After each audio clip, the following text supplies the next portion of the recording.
So everybody knows that after the death of Andrew Breitbart, or as one of our IMers so astutely named themselves after Breitbart took a tumble, there has been a void in the right-wing cesspool of right-wing scumbaggery, pseudo-journalism, and racist corporate front group hackery.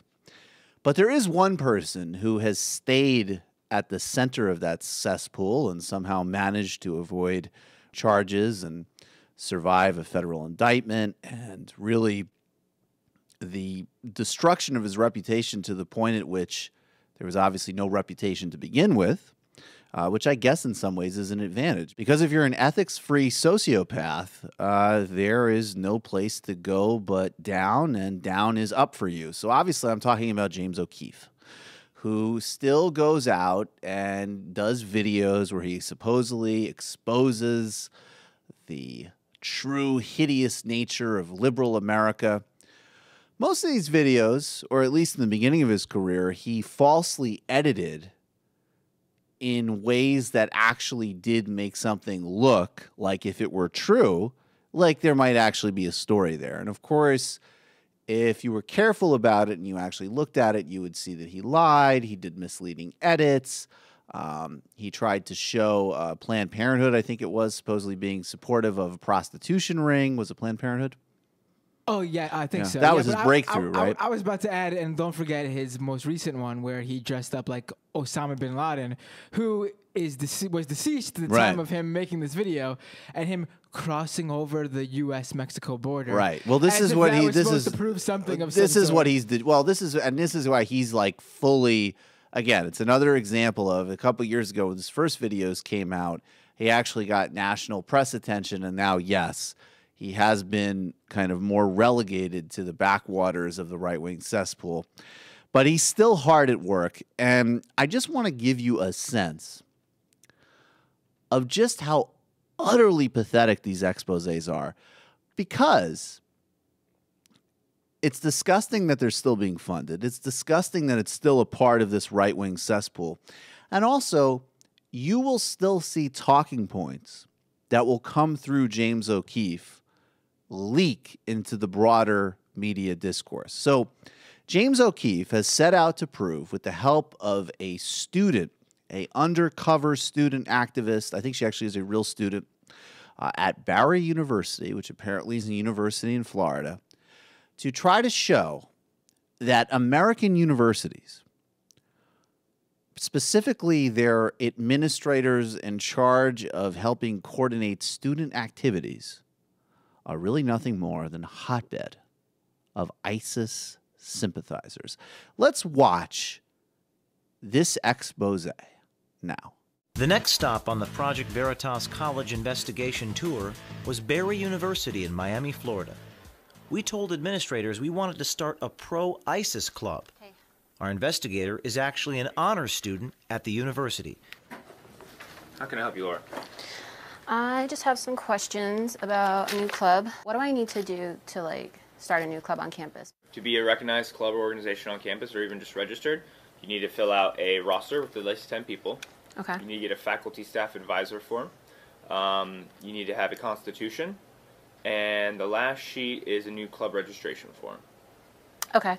Yeah, because I filled out some of the stuff on here, and I wanted to start a humanitarian club on campus. Do you think the name's okay? I mean, because I don't want it to be too political, for sympathetic students and support the Islamic State. Is a club you are creating? I want to create it because it's Gotcha. humanitarian. So what I want to do is, it's called Sympathetic Students in Support of the Islamic State of Iraq and Syria. I want to help. I want to start fundraising efforts on campus, and what I want to do is raise funds to send overseas. Do you think that's okay? I'll have to call it that, the name, or what would you recommend? It doesn't have Barry University in there. So maybe just take out the Islamic State part so that people don't think we're supporting terrorists. They're gonna. Yeah, because whenever people think Islamic State, what first comes to mind? I mean, I guess terrorists, but that's the thing. We're trying to help these people. because there's a correlation. So they are terrorists, but like we're trying to help them. We're trying to like educate them and give them, you know, funding so that they don't have to be impoverished and get involved in, you know, acts of violence. So that's what it is. I mean, they are, but we're trying to help them. Well, Wallahu Akbar. There you have it. I mean, the rampant. Okay, that I want Matt's thoughts on this in a second, because I know there's a lot of thoughts about this tape. But to me, that just proves a couple of things. Number one, America's college administrators are incredibly patient, because what happened here is you had an incredibly dumb student who clearly had no idea what she was talking about, if you took her at face value, who was actually demonstrating a incredibly naive but pretty sincere intention. She basically was saying, I want to start a group that will address poverty and refugees in the Middle East, which supposedly leads to people fighting for ISIS. And maybe they'll stop fighting if they get this type of support. Now, yeah, that shows a pretty strong misunderstanding of the nature of ISIS. But this girl did not go into this guy and say, I support ISIS's agenda of religious and ethnic cleansing, and I want to raise money on campus to send them weapons. She said, I want to help get people out of poverty so they don't engage in terrorism. That sounds like the type of thing that George W. Bush said in certain speeches about terrorism, let alone Barack Obama, let alone Tony Blair. The other thing that proves is that this girl, this student, who was actually, of course, acting on behalf of James O'Keefe and lying to that incredibly patient college administrator, is totally unethical. And the other thing it proves, man, is peaking too early in your career is not a good thing.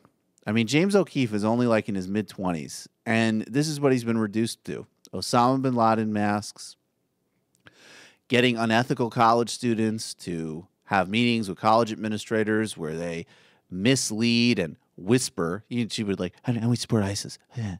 And the guy's like, she never used the term ISIS. She never even used the term ISIS. Which actually leads me to believe that maybe this guy didn't exactly understand what she was talking about. He had no idea what she was talking about. He takes meetings with incoherent, nervous students all day. It's just most of them are sincere, not unethical sociopaths working on behalf of a main unethical sociopath trying to embarrass him in his university. You know, if she went in there in earnest and wanted to start that organization, and he gave her the reaction that, you know, they wanted in this video for him to give, they would have made a video like, look at this snobby liberal elite making fun of this poor student who's just trying to be a good person and a humanitarian.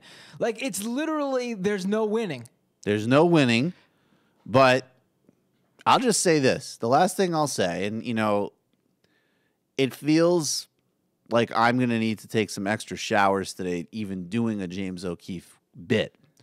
But, you know, this is a guy, along with Andrew Breitbart, along with Sarah Palin, and along with Dinesh D'Souza, and along with all these other people, that used to be people that the mainstream said, you have to take them seriously. You may disagree, you may object to their rhetoric, but you have to take them seriously. And then these people self-marginalize, and they go too far, and somehow they get outside of respectable discourse. But again, there is no difference fundamentally between what if James O'Keefe did not make such an incredible embarrassment of himself, if he didn't sexually harass a CNN reporter, if he didn't break federal laws when he tried to do some type of ridiculous video with a former U.S. Senator, Mary Landrieu, if he wasn't just such a creepy, relentless, bizarre dick, he would still be on Fox News every day. Steve Emerson, the terrorism analyst, he was on Fox News all the time until he said something so ludicrous about the UK that the prime minister had to say, this guy's a moron, and he made the prime minister choke on his porridge. That's the point. And then as soon as these people are out in the gutter, The right says, well, what are you worrying? Why are you bothering about James O'Keefe? Nobody takes him seriously. Well, you took him seriously. You tried to ruin people's lives and organizations. Acorn was seriously damaged because of this little bastard's work. And now we get to all see him for the clown that he is. And as soon as we do, he's gone. No more O'Reilly bookings. I think it's worth mentioning that the last time James O'Keefe made news before this video was the news that he tried to hire someone to go covert in Ferguson and try to rally people up to start chanting and shouting, let's kill cops, kill cops. Right. I want to see some dead cops. Right. And the guy who he hired to do it flat out refused. And I'm not doing that. Something's gonna happen to me, or something's gonna happen to the people. That's gonna be bad news. Right. And because, James Keefe doesn't have, the integrity or the bravery to, even do these very important undercover operations himself. No, he'll stick to putting on the Osama bin Laden suit and crossing the Mexican border. I mean, it's just pathetic. And all of these people who are just these psychologically disturbed, troubled, hateful people got a platform through the poisonous right-wing vortex, which was funded by corporate slush funds and other bagmen who don't care about any big ideological agenda. They don't care about any of these policy things. They care about getting more money kicked back to them, and they care about destroying any group that stands in the way of them getting maximum everything. And people like James O'Keefe and Andrew Breitbart and the pathetic imitators like Ben Shapiro or whoever those people are that are trying to keep Breitbart's sites going, they are willing bagmen for the most regressive, reactionary, cruel, greedy forces in the country. They shouldn't be taken seriously. They never should have been taken seriously, and they should be defeated. That's all there is to it.